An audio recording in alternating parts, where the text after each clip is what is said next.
Alright, hey everybody, Rabbit back here with a new video, and I hope you're all doing awesome. I got some stuff here.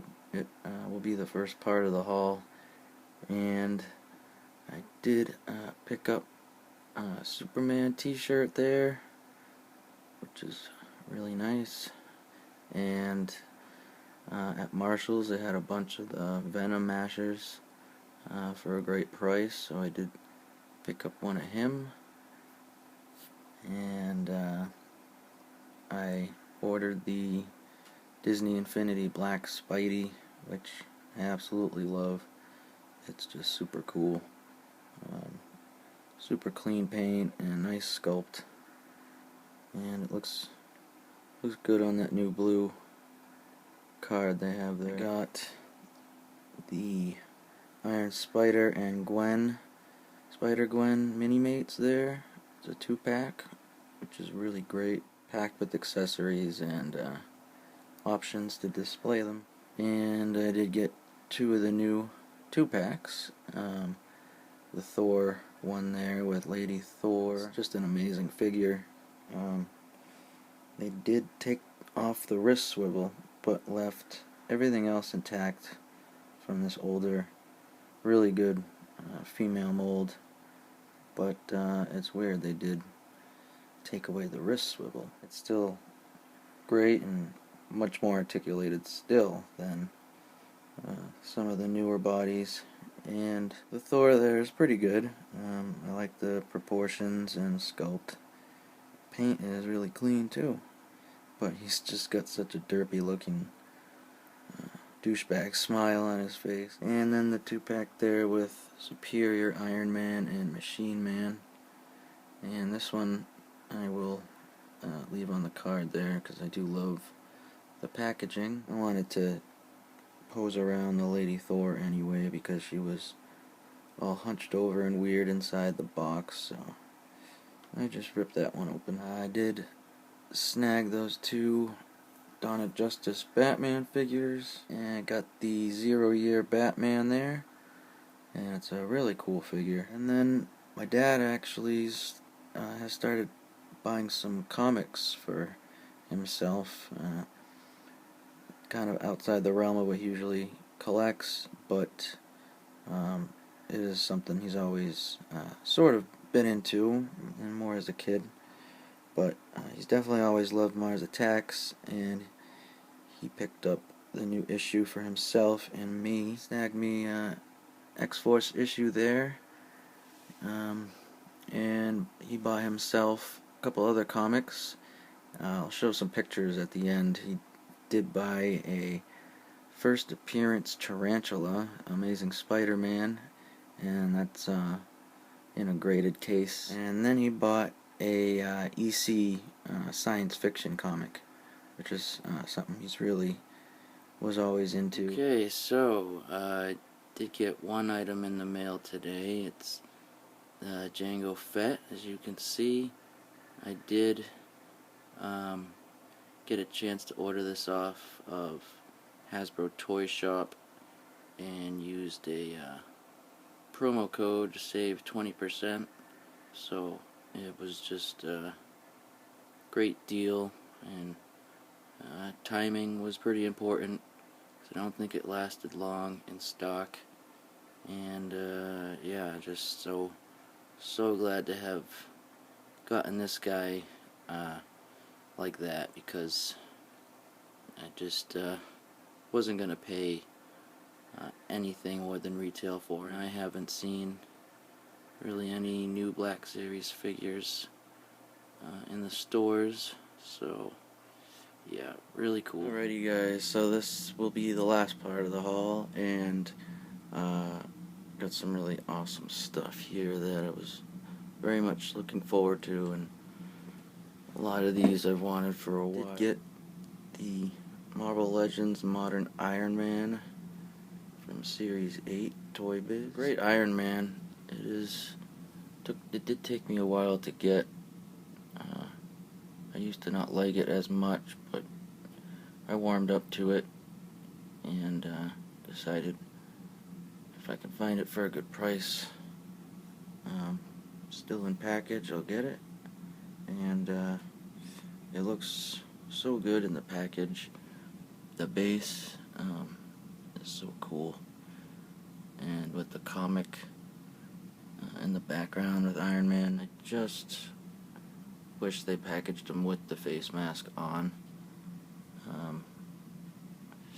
Originally was going to open up the figure knowing I was going to really want to pose him with that on, but it looks so good in there, I don't know. Need a Reed Richards figure. I did have a Mr. Fantastic figure from the 2-pack with the Thing, but that figure actually broke in a few spots and wasn't able to fix it. I did see this one for a real good price, and I thought it was very cool.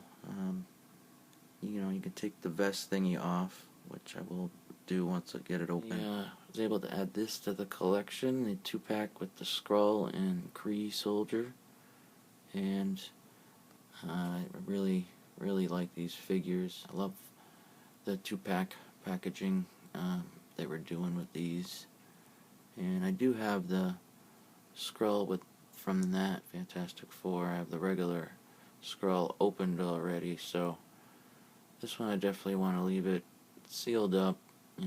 It's easy to display as it is, and the poses aren't like super stupid. Also picked up this Gambit figure, which is basically the same as the normal Marvel Legends Gambit, but you got some different paint and a sculpted jacket, which looks very cool.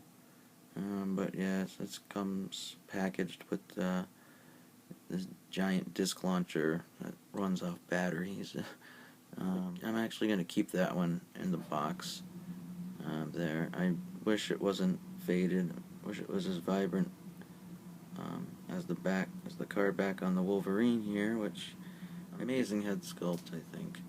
And figure's great overall, but it's not super articulated, really, even though it boasts that it is still great. Unfortunately, it does come with a bit of a chunk of plastic in the back that attaches to this giant trigger thing that, I don't know, makes him probably swipe or something with his claws, but that can be fixed. The bubble's definitely yellowed, but it's alright because I did plan to take this one out. We got the Magneto here. Of course, this huge gimmick gun thing, magnet gun.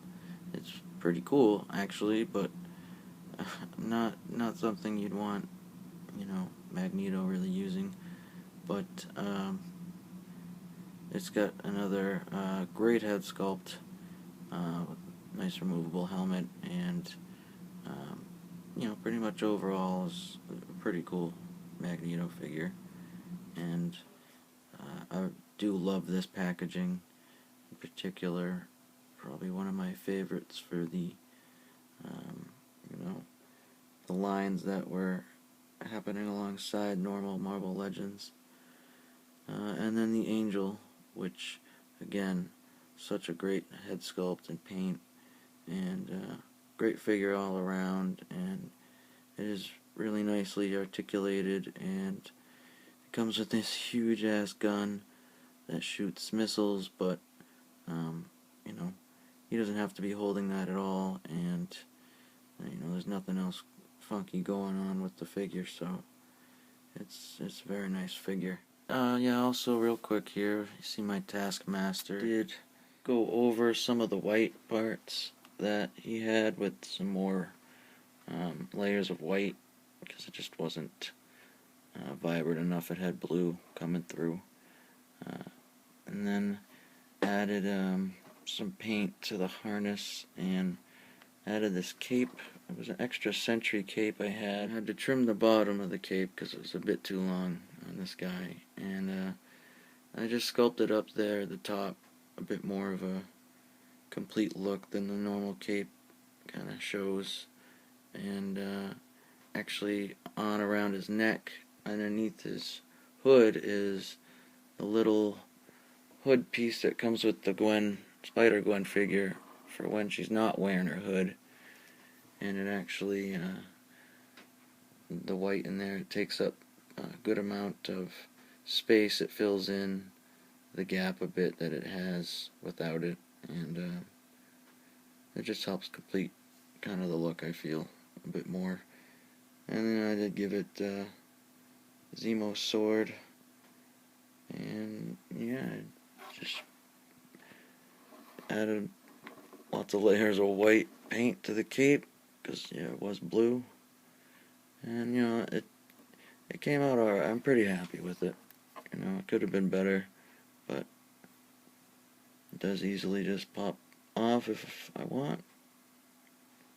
So I think he does look better with it. And then I did find this old Spider-Man listed online. This is from 2002. It's like really not great, first of all. I mean, it's cool. It's why I bought it. I love the packaging, and you know, this was definitely before they were doing super articulated figures, but it's got some articulation happening and light up eye gimmick. But I did think the figures still look cool, and comes with this ridiculous, I don't know, web swing. Yeah. But anyway, I just wanted to add it to the Spidey collection. But so yeah, very glad to have added these all to the collection, and some will be added to shelves and some will stay in the package. So yeah, everyone, thanks. I really appreciate you guys watching. Very soon I will put out a video with all my DC stuff. I did accidentally end up getting a second Jango Fett figure, actually. So if anyone's looking for him, I am trading him for particularly Marvel Legends, I would say, or older Marvel Universe. Yeah, just let me know if you're interested in a trade of some sort, and then we'll go from there. Yeah, so that's it for now, everyone. Thanks for watching, and take care, and I'll see you next time. Alright, peace.